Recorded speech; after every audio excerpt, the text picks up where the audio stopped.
Mesdames, Messieurs, bonsoir. Je tiens à remercier chaleureusement Dominique Durer pour l'invitation à cette conférence. Je souhaite également remercier la présence de mes parents, qui depuis ma naissance m'ont toujours soutenu, encore aujourd'hui. Et également remercier Vincent Triat, infirmier psy. La stigmatisation grossophobe est un problème qui me suit depuis mon enfance, que ce soit à l'école, à la récréation, ou même dans des activités comme le football. J'ai toujours été mis à l'écart à cause de ma différence corporelle. On me jugeait comme faible, et j'étais souvent la cible de moqueries et de jugements. Au club de foot, par exemple, je n'étais pas autorisé à jouer par peur que ma corpulence ne fasse mal aux autres. Cependant, pour remplir les gourbes, là, il n'y avait aucun problème. Après quelques semaines, j'ai arrêté. Cette stigmatisation a persisté pendant des mois, des années. J'ai reçu des commentaires de certains médecins me conseillant de faire plus de sport, de manger plus de légumes et moins gras, voire de demander à mes parents d'être plus stricts en fermant le frigo et les armoires à clé. Mais pour mes parents, ce n'était pas la solution. J'ai subi cette stigmatisation grossophobe partout où je suis allé. Et bien sûr, cela fait mal. Cet harcèlement m'a accompagné tout au long de mon enfance, adolescence et même en tant que jeune adulte. Et malheureusement, cela continue encore aujourd'hui. Comme en 2022, une expérience qui a failli mettre un terme à toutes ces années de souffrance psychologique. Je souhaite aujourd'hui que les personnes en situation d'obésité ou en surpoids, victimes de stigmatisation ou de harcèlement, bénéficient d'un soutien réel. Il est crucial qu'une loi pénale contre la stigmatisation grossophobe soit instaurée au code pénal. Car ces agressions verbales peuvent mener à des conséquences dramatiques, telles que le suicide ou une grave perte d'estime de soi. Pour certains, ce genre de propos stigmatisation peuvent sembler anodins, comme l'ont montré certains commentaires négatifs sur un article à mon sujet publié dans le 20 août. Mais pour d'autres, ces mots peuvent être tout aussi graves, voire dévastateurs. La réalité, c'est que la seule manière de se défendre ou de se libérer de cette stigmatisation, c'est de recourir à la violence. Je l'ai vécu. Ce sont des solutions qui, malheureusement, viennent à l'esprit après de tels actes. Je me permets de vous raconter ce qui m'est arrivé il y a un peu plus de 3 ans. En 2022, alors que je me rendais à mon travail à Nyon, je suis monté dans le train de 6h18 à la gare de Lausanne.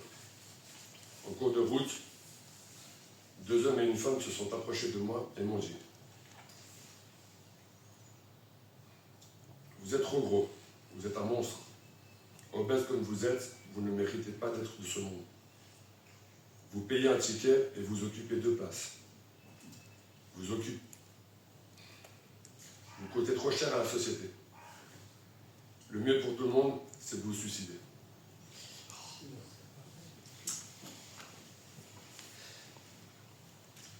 Ce jour-là, les paroles étaient de trop. Sur le moment, je n'avais plus l'envie, ni la force, ni le courage de me rendre au travail. Arrivé à la gare de Nyon, j'ai pris un train en direction de Lausanne. Mais je ne suis pas rentré chez moi. C'était la goutte d'eau qui faisait déborder le vase. J'en avais assez. Au lieu de rentrer à la maison, j'ai pris un bus. En chemin, mes pensées se sont tournées vers toutes les personnes stigmatisées et celles qui stigmatisent. J'ai aussi beaucoup pensé à ma famille, à ceux qui sont proches, à ceux qui sont pas très loin, et à ceux qui nous veillent sur nous de là-haut. Je suis allé jusqu'au pochon rond, déterminé à en finir une bonne fois pour toutes, à ne plus être un fardeau pour mes proches et mes amis. Une jambe déjà dans le vide, j'étais prêt à sauter. Mais heureusement, une pensée de mes nièces et ma tante, mon ange gardien, m'a retenu.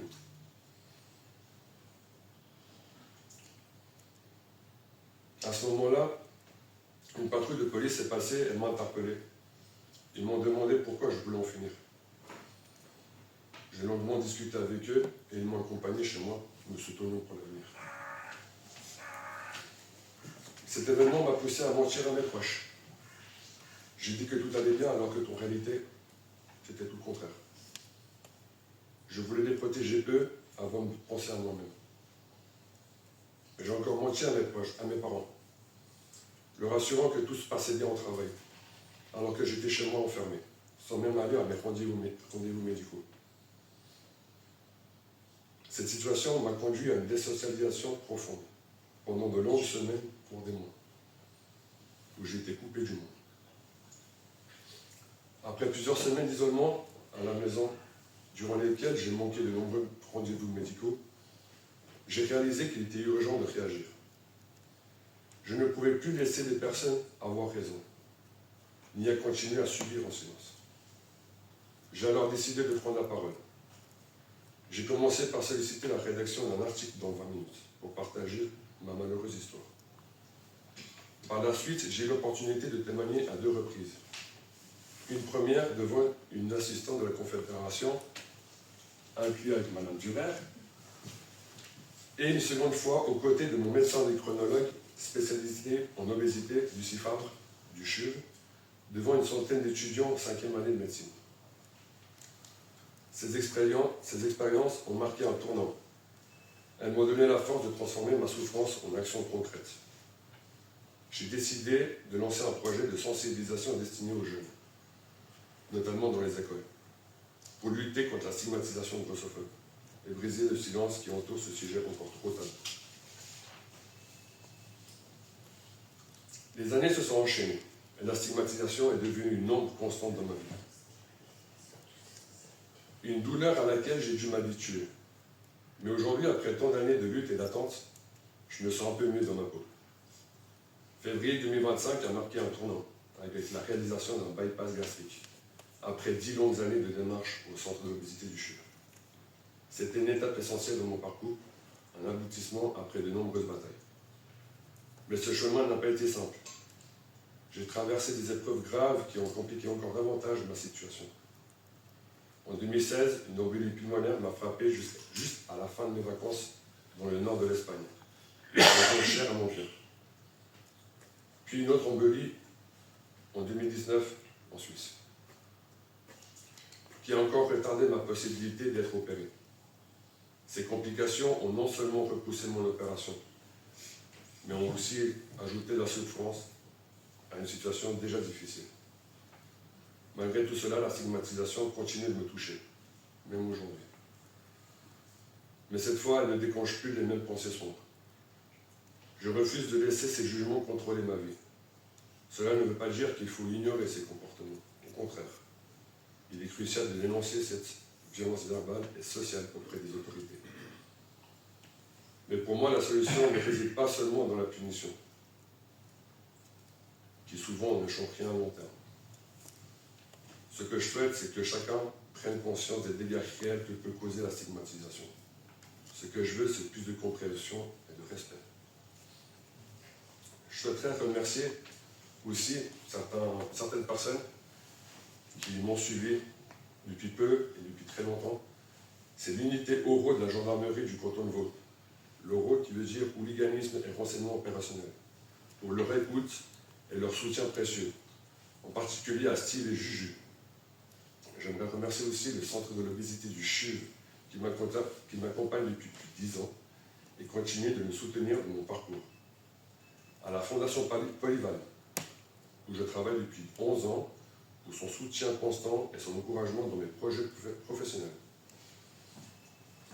Le groupe COP Sud Lausanne, un groupe de supporters du Lausanne Sport, qui m'a toujours soutenu et compris, notamment face à mes soucis de santé, leur écoute et leur inclusion qui m'ont permis de me sentir pleinement accepté dans cette grande famille.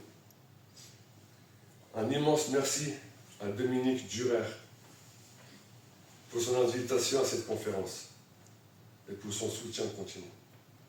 Je remercie également toutes les personnes de mon entourage, famille et amis, qui nous suivent en ligne. Votre présence et vos encouragements m'ont profondément marqué. Vincent, cela fait pas mal de temps que nous nous voyons, et cela me réjouit énormément. Toujours du plaisir de vous voir et de papeter de tout, surtout dans l'Empire de Lyon. Vous et moi savons que c'est dans le but de se voir quotidiennement, de votre côté professionnel et moi médical. Mais sans trop y penser, je souhaite vous le dire avec une énorme émotion. que vous êtes entrés dans mon cœur à tout jamais. Mes parents et moi, nous vous remercions de mille fois. Et bien sûr, je veux m'adresser à mes parents. Maman, papa,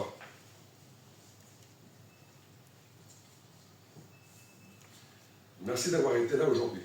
Merci d'avoir été là ces 35 dernières années.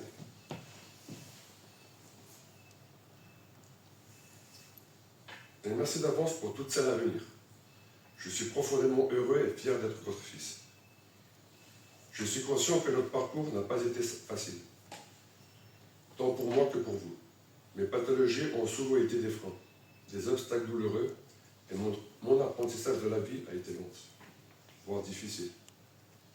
Mais je vous rassure, il me reste encore beaucoup à apprendre, surtout de vous, de votre force et votre patience et votre amour. Cet amour que vous avez toujours su nous transmettre, à Marcos et à nous, sans jamais faiblir. Un amour constant, discret parfois, mais toujours là, comme une lumière. Je pense à vous tout jeune, avec sans doute des rêves plein la tête. La vie n'était pas simple. Il a fallu faire des choix, parfois renoncer, parfois recommencer. Si je suis là devant vous aujourd'hui, c'est aussi et surtout grâce à vous. Merci du fond du cœur. Mesdames et messieurs, je tiens à vous adresser mes plus sincères remerciements pour votre présence aujourd'hui, pour votre écoute attentive et pour l'intérêt que vous avez porté à mon intervention. C'est un honneur pour moi d'avoir pu partager ce moment avec vous. Ce type d'échange, humain, sincère et respectueux, est essentiel. Pour faire avancer les choses, pour ouvrir les esprits, pour faire entendre certaines voix, parfois trop souvent ignorées. Merci également aux organisateurs et organisatrices de cette rencontre. Il y a toutes les personnes qui ont œuvré dans l'ombre pour que cet événement ait lieu dans de si bonnes conditions. Enfin, merci à chacun et chacune d'entre vous d'avoir été là. Je repars avec beaucoup d'émotion, de gratitude et d'espoir. Merci à vous toutes et tous.